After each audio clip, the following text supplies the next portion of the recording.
Bonjour à toutes et à tous. Bon, j'avais rêvé de faire Bercy, donc ça, je suis content. Voilà, je m'appelle Serge Papin. J'ai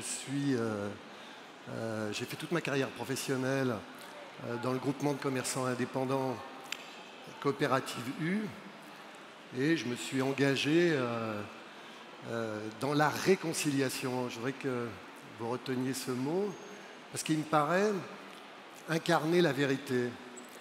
Donc la réconciliation avec la santé, l'humain, et la réconciliation aussi avec la planète. Et je me suis beaucoup impliqué dans la loi Egalim pour essayer justement de réconcilier le revenu des agriculteurs, notamment, avec la filière, avec le partage de la valeur.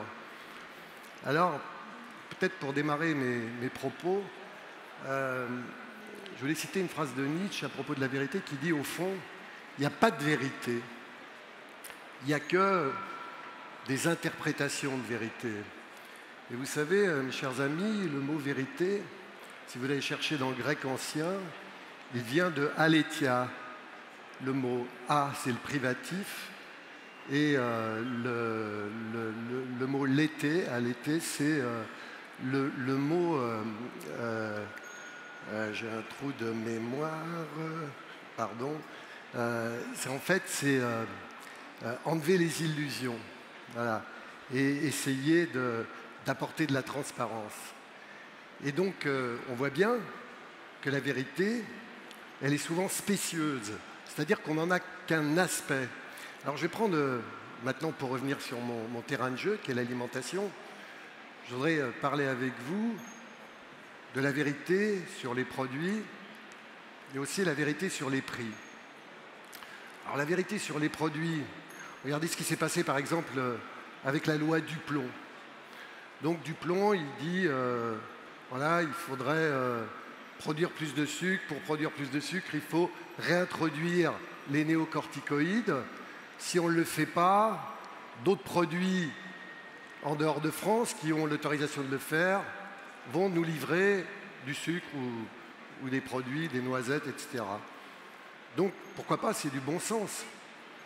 Mais quand on regarde les scientifiques, les médecins, donc là, quand on a une dimension holistique des choses, on voit que les néocorticoïdes amènent des problèmes de santé graves, à la fois sur l'humain, mais aussi, par exemple, sur la diversité avec les abeilles.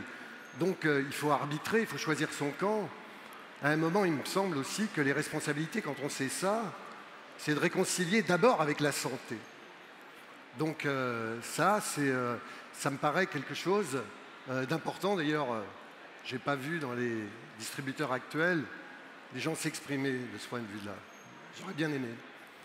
Et puis, moi, par exemple, quand je me suis occupé d'investiguer sur ce qu'on a appelé les substances controversées, je me suis aperçu, par exemple, qu'il y avait 90 substances qui étaient toxiques ou controversées dans les produits qu'on commercialisait avec notre marque.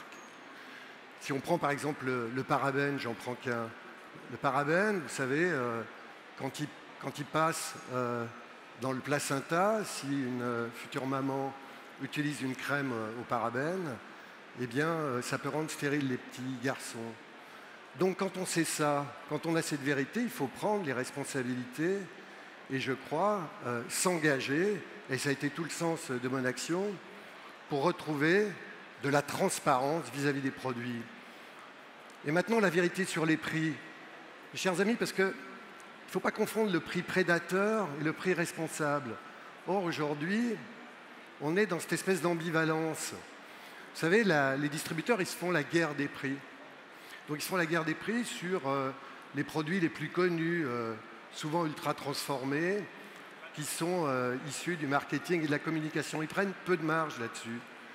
Et les autres produits non transformés, qui sont issus des filières agricoles, par exemple, je pense aux fruits et légumes, prennent beaucoup de marge. On peut dire 10% d'un côté, ce qui est la loi, 40% de l'autre. Donc comment est-ce qu'on peut faire là aussi pour réconcilier? Il faudrait baisser, il faudrait changer cette péréquation Vous voyez, changer la péréquation qui fait qu'on pourrait baisser les fruits et légumes, par exemple, et à ce moment-là, ça permettrait de promouvoir des produits plus sains, lutter contre l'obésité, lutter contre certaines maladies aujourd'hui qui sont issues de ces produits transformés, et sans doute vendre un tout petit peu plus cher les produits transformés pour retrouver un équilibre et retrouver une réconciliation avec la santé. Et pour arriver à ça, il faut sortir du rapport de force. Il faut sortir, vous savez, les négos annuels où il y a toujours cette confrontation, parce que ça favorise toujours cette espèce de prédation. Et il faudra arriver à aller vers du pluriannuel, vers ce que les anglo-saxons appellent du contractualisme. Le contractualisme, ce n'est pas simplement un papier juridique, mais c'est un état d'esprit nouveau qu'il nous faudrait retrouver dans ce pays pour faire en sorte qu'on réconcilie les choses et que toutes les entreprises qui produisent, qui se transforment, puissent s'épanouir sur le temps long.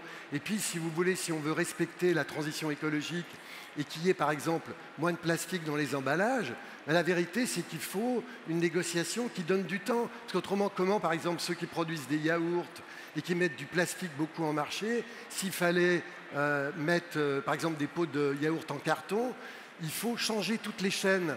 Donc, comment on fait dans des négos annuels, si le référencement, par exemple, est remis en cause. Donc, pour changer les choses, il faut de la collaboration. Et à ce moment-là, on aura plus de transparence et de vérité sur les prix et les produits. Voilà, je vous remercie. Bonne soirée.